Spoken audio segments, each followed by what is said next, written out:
We're here with Berge Ayvazian from Heavy Reading, and of course the big announcement prior to the show was that AT&T is going to merge with T-Mobile. What's your initial read on this merger?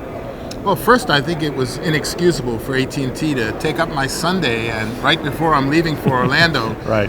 To drop a bomb on the industry, with this proposed merger. Making us work all weekend, I know. Yeah, not only work all weekend, but think about it and understand what it means, Right. and be prepared to talk about the implications. How dare they? So, the head start means that kind of had a chance to think about this. Up till now, we've been talking about T-Mobile having to pair up with somebody. Right.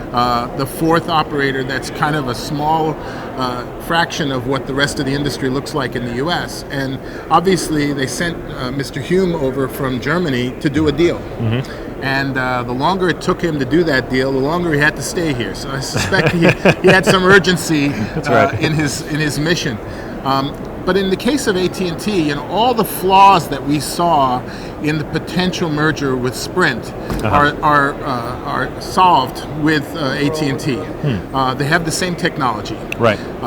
From a financial perspective, you have a clear acquirer. Mm-hmm. It was hard to understand exactly who was going to acquire who in the Sprint scenario. Right. Yeah. And the cash necessary to make the deal go. I got it. On the other hand, AT&T is borrowing most of that cash. Yeah, so it's a debt transaction, but I think they're good for it. I think they are good for it. J.P. Morgan must think they're good for it. The other sort of thing about this is that AT&T has a lot of experience with these mega mergers. With SBC acquiring AT&T, and then Bell South, and then Alltel. I mean, they've been doing this at a rapid pace for better part of the past decade. And Sprint just came out what we might call a disastrous merger.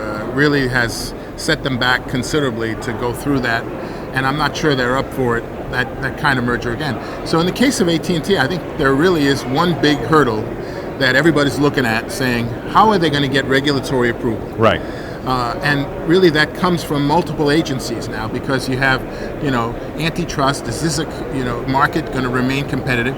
You have the FCC side, which says, look, AT&T controls the local loop right. in 2/3 of the country, and this is AT&T after all. We broke up AT&T. Right. Now we're allowing them to remonopolize now the cutting edge market of wireless. Yeah. And I think given the market share implications, it's going to have tremendous regulatory scrutiny. Mm-hmm. I also think that it's going to create a lot of momentum for other mergers and other acquisitions to occur, further consolidation to occur, which means that the regulators could end up with 2 or 3 of these deals simultaneously in front of them, and they'd have to really face the implication that we're really going to get down to 3 or maybe even 2 big operators and somebody way behind. And I'm not sure that's what they hope for as the structure of this industry. So I think the FCC's got a very difficult challenge in front of them, and it could take them 12 to 18 months,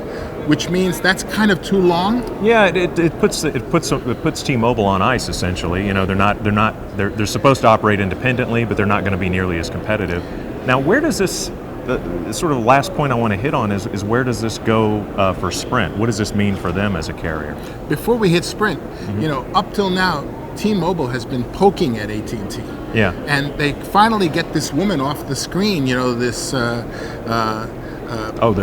spokesperson. Yeah, and get her off TV and stop right. bugging me about slow network and all that. Right, I have right. the same network as you, although T-Mobile announced 42 at this show, Mm-hmm. which is another big breakthrough for them. Yeah. But from the standpoint of Sprint, I think it does create a fundamental problem, not just scale, but it poses the question, how do they keep pace technologically as the industry continues to evolve? Right. How do they become part of the world community of mobile?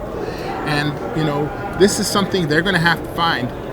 Right now, Vodafone and Verizon, T-Mobile and AT&T, who is their counterpart internationally? Mm-hmm. Who do they align with right. to create an ecosystem, to create the buying capability worldwide? And right. when you think about the 10-year life going forward, this is the same Sprint who, with MCI, was the third long-distance carrier. It's the same company. Yeah. And they're in the same spot.